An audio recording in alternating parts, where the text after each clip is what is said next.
Assalamualaikum warahmatullahi wabarakatuh. Selamat siang anak-anakku sekalian. Bagaimana kabar kalian hari ini? Semoga kalian selalu sehat dan tetap bersemangat. Nah, anak-anak, Ibu ucapkan selamat kepada kalian yang telah diterima di SMP Negeri 46 Surabaya. Kalian telah menjadi bagian dari sekolah ini. Bagaimana perasaan kalian? Senang, bahagia? Tentunya kalian sangat bersyukur bisa belajar bersama di sekolah kita tercinta, SMP Negeri 46 Surabaya. Ibu ucapkan selamat, selamat, dan selamat. Nah, anak-anakku, untuk kegiatan MPLS atau masa pengenalan lingkungan sekolah hari ini, Ibu akan menyampaikan materi tentang sekolah ramah anak. Oh ya, sebelumnya Ibu akan memperkenalkan diri kepada kalian. Karena seperti kata pepatah, tak kenal maka tak sayang. Baik, nama lengkap saya adalah Ibu Fatona Khairunisa. Kalian dapat memanggil saya dengan sebutan Bu Fat. Bu Fat mengajar bahasa Indonesia. Ya, nanti misalnya bertemu di jalan atau di mana, atau ketika kita nanti sudah masuk sekolah, jangan lupa menyapa. Ya, panggil saya Bu Fat. Nah, sapaan itu menunjukkan keramahan kita. Keramahan kita. Ramah adalah salah satu jati diri bangsa Indonesia yang sudah dikenal oleh banyak penduduk dunia sejak zaman nenek moyang. Begitu ya anak-anak ya? Oke, terima kasih untuk perhatiannya. Ya anak-anakku, jangan lupa sebelum kita memulai pembelajaran hari ini, kalian dapat menyiapkan buku dan alat tulis yang diperlukan untuk mencatat hal-hal penting yang sekiranya nanti sangat diperlukan dalam pembelajaran hari ini. Anak-anakku, sebelum kita mulai kegiatan hari ini, marilah kita berdoa bersama. Berdoa mulai.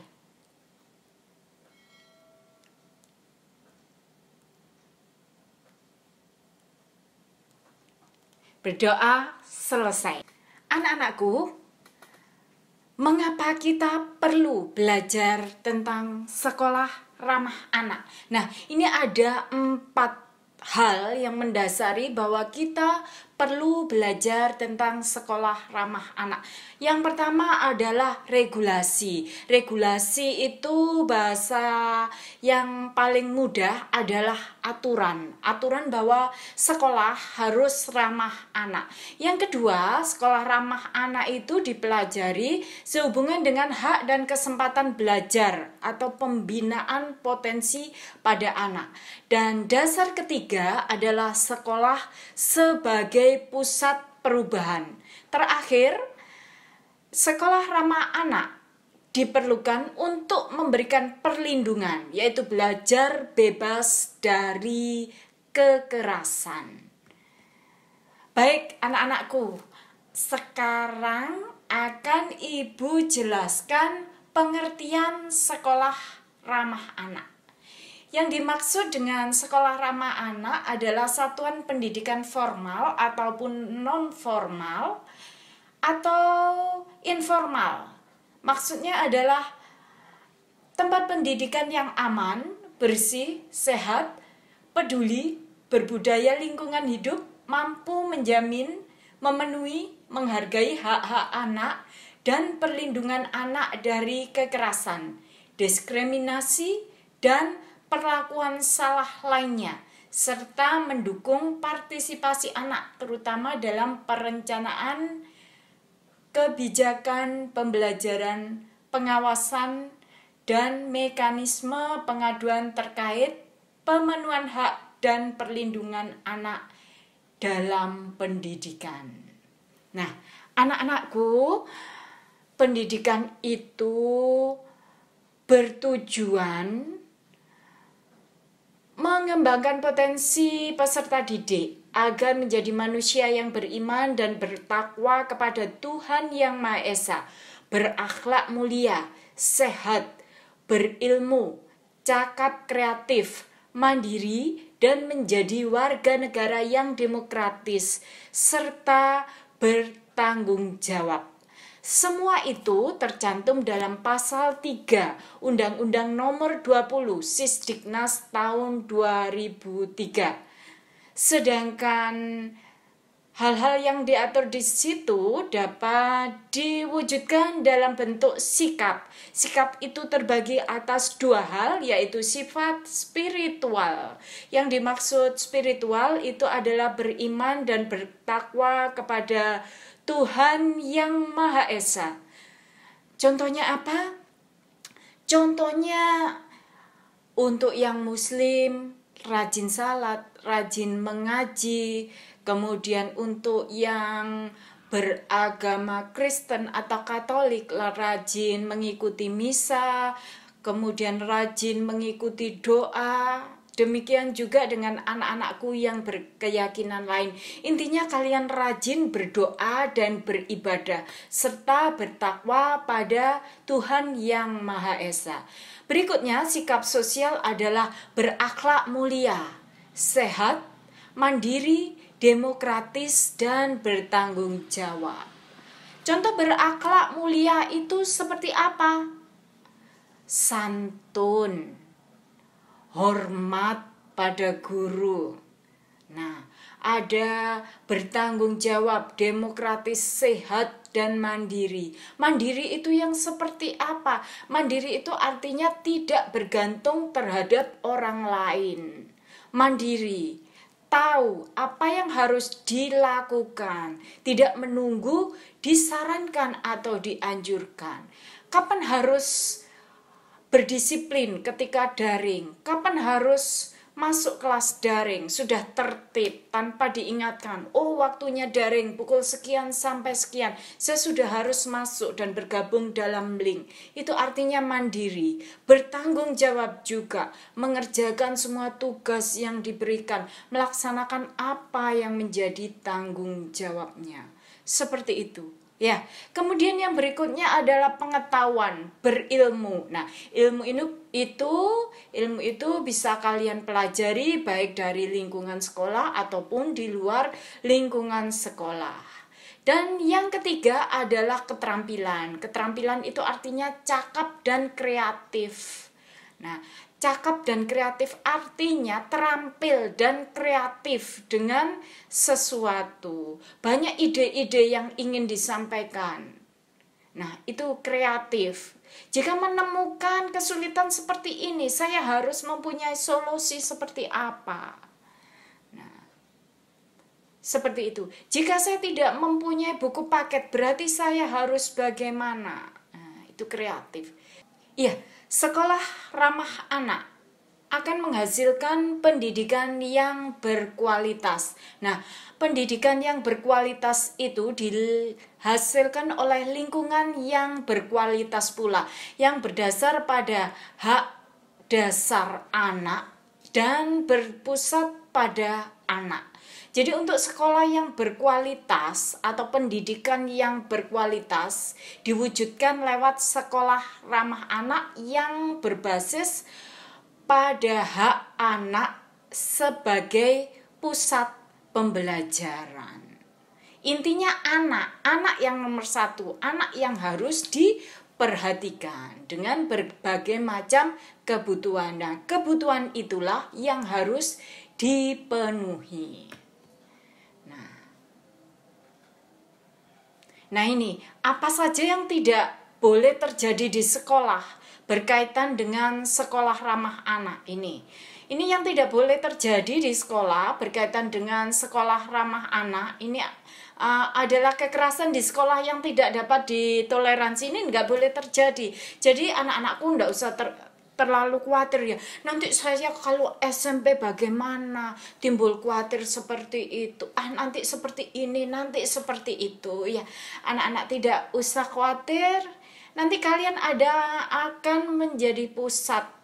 Ya, akan menjadi pusat yang diperhatikan, sehingga kalian tidak perlu khawatir dengan adanya hukuman fisik maupun psikis, bullying, kekerasan seksual dan berbasis gender, perkelahian antar siswa, serangan fisik, kekerasan oleh geng, kekerasan terhadap anak-anak yang paling rentan. Ya, seperti itu anak-anak. Jadi kalian tidak perlu khawatir dengan kekerasan, ya, karena tidak akan ada kekerasan yang terjadi jika sekolah tersebut sudah menganut prinsip sekolah ramah anak. Nah, ini ya. Berikutnya, nih, konsep-konsep dalam sekolah ramah anak. Sekolah ramah anak memiliki 2 karakteristik dasar. Jadi sifat dasar pada sekolah ramah anak itu ada 2. Ada 2 ya. Anak-anakku bisa catat jika hal ini menurut kalian penting. Yang pertama adalah child seeking school.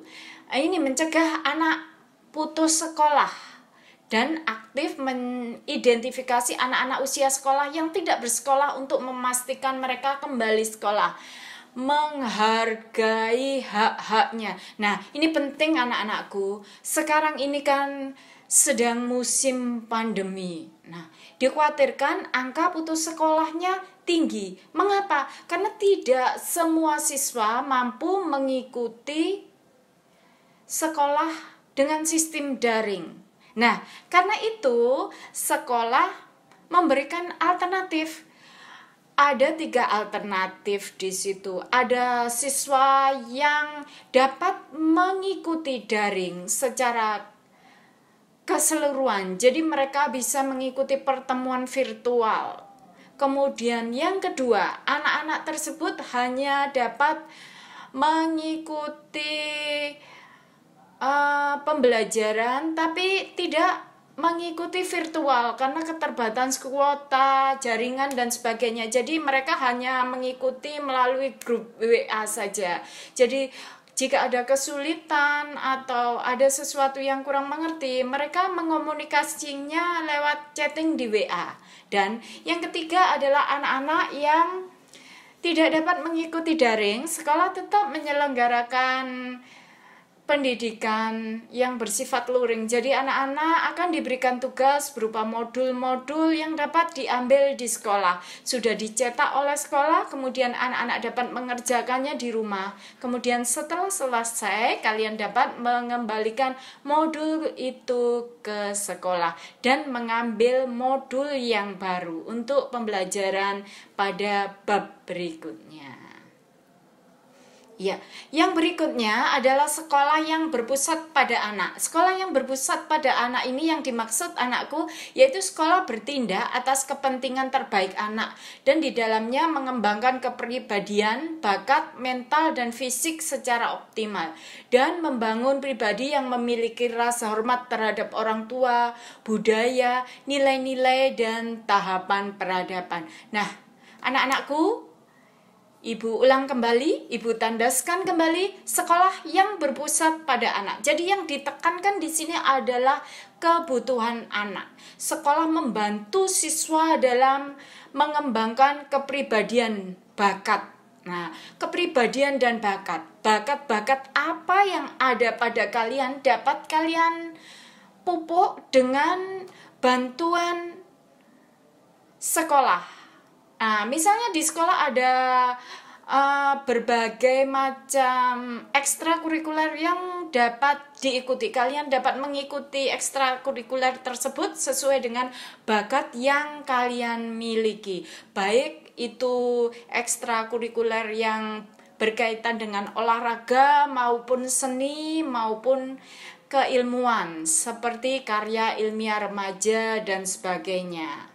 Ya, kemudian sekolah juga membangun pribadi yang memiliki rasa hormat terhadap orang tua, budaya, nilai-nilai, dan sebagainya. Nah, anak-anakku, di sekolah tentunya kalian nanti akan diajari bagaimana berkomunikasi secara santun, utamanya ketika kita menjalani sekolah sistem daring.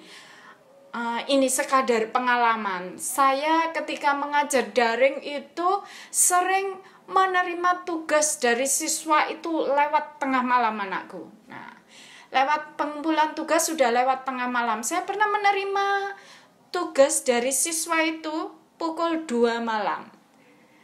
Pukul 4 pagi. Nah, seperti itu. Nah, anak-anakku, itu adalah salah satu bentuk hormat dan santun terhadap orang tua, terhadap bapak ibu guru. Mengapa begitu? Karena bapak dan ibu guru adalah pengganti orang tua kalian ketika kalian berada di sekolah. Tetap santun kepada beliau. Ada waktu-waktu tersendiri. Kapankah kita harus berkomunikasi dengan beliau? Seperti itu ya. Jadi ketika kalian berkomunikasi dengan bapak guru atau ibu guru, usahakan waktunya adalah waktu yang pas, waktu yang sesuai untuk kegiatan belajar mengajar. Jangan ketika beliau beribadah, ketika beliau beristirahat. Seperti itu anak-anakku. Nah, berikutnya adalah lingkungan yang memenuhi syarat sekolah ramah anak. Itu adalah yang pertama, inklusi. Inklusi itu disesuaikan dengan kebutuhan masing-masing siswa. Yang kedua, efektif untuk belajar. Efektif itu artinya berhasil guna dan berdaya guna. Jadi hasilnya maksimal untuk setiap orang.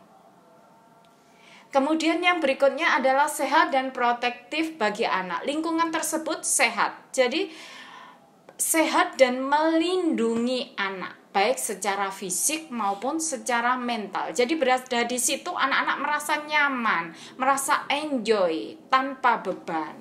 Nah, yang terakhir, yang keempat adalah PK gender. PK gender itu gender itu adalah jenis, sesuai dengan jenisnya. Untuk putra, untuk putri tentunya tidak sama ya. Ada aturan-aturan tersendiri kalau putra, kalau putri. Nah, seperti itu. Ya, dan kemudian yang terakhir adalah membantu anak untuk berpartisipasi dalam keluarga maupun masyarakat. Nah, anak-anakku, bagaimana? Nah, berikutnya ada prinsip sekolah ramah anak. Prinsip sekolah ramah anak itu ada beberapa. Yang pertama adalah tata kelola yang baik, yaitu transparansi, akuntabilitas, partisipasi, dan keterbukaan informasi.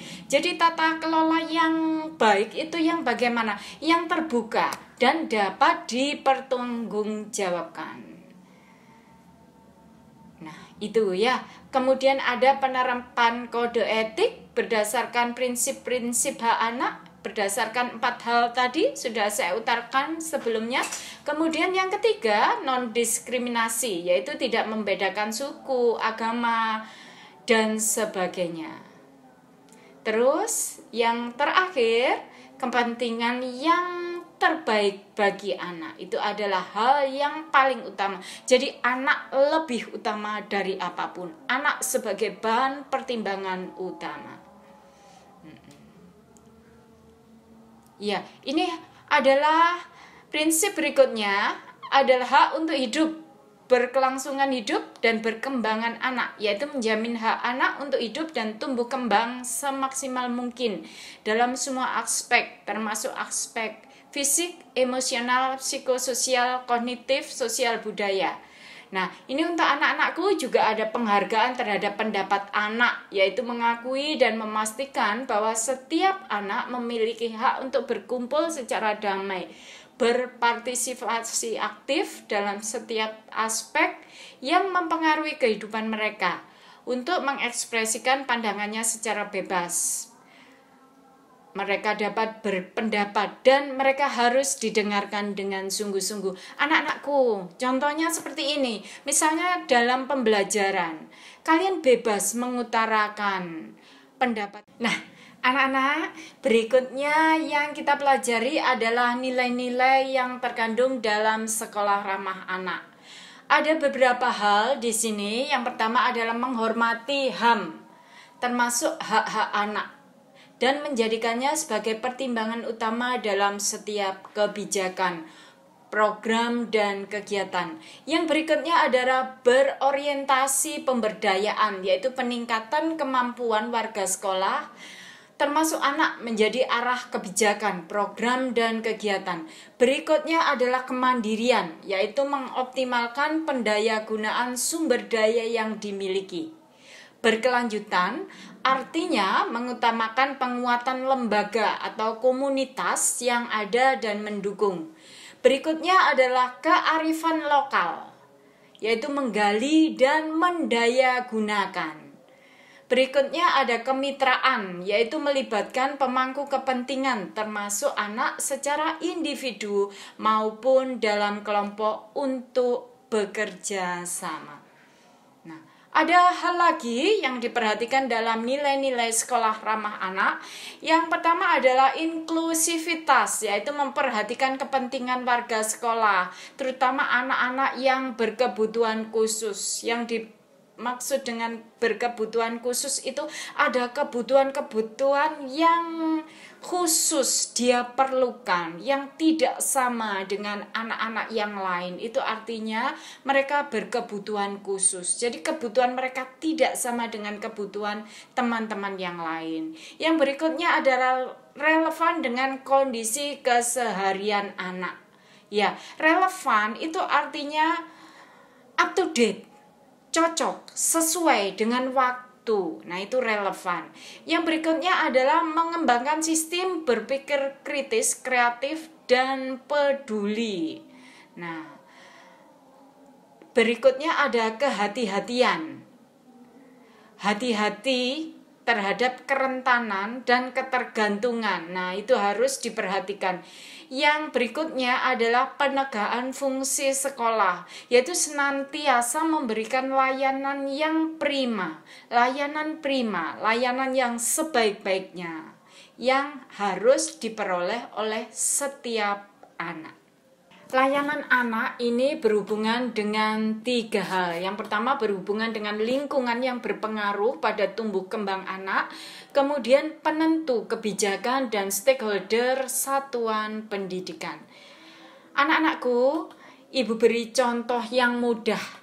Contoh sekolah ramah anak adalah penghargaan hasil karya siswa. Itu contoh sekolah ramah anak, wujud sekolah ramah anak yang paling mudah.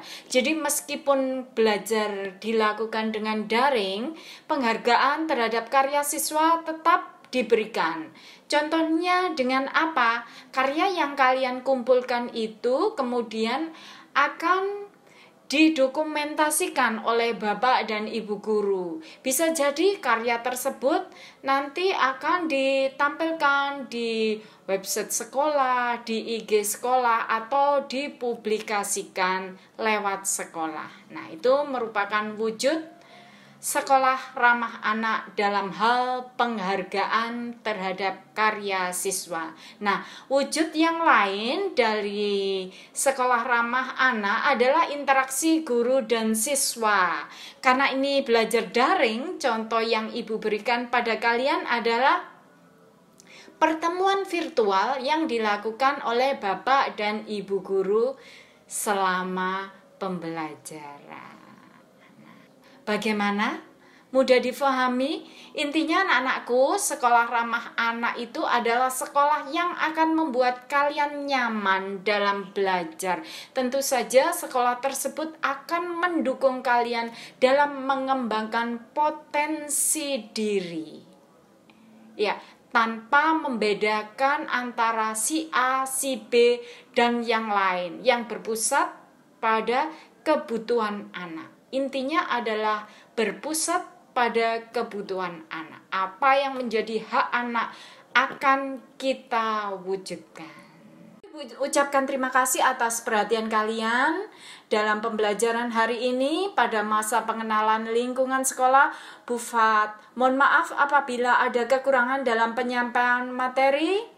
Ibu ucapkan selamat siang. Wassalamualaikum warahmatullahi wabarakatuh.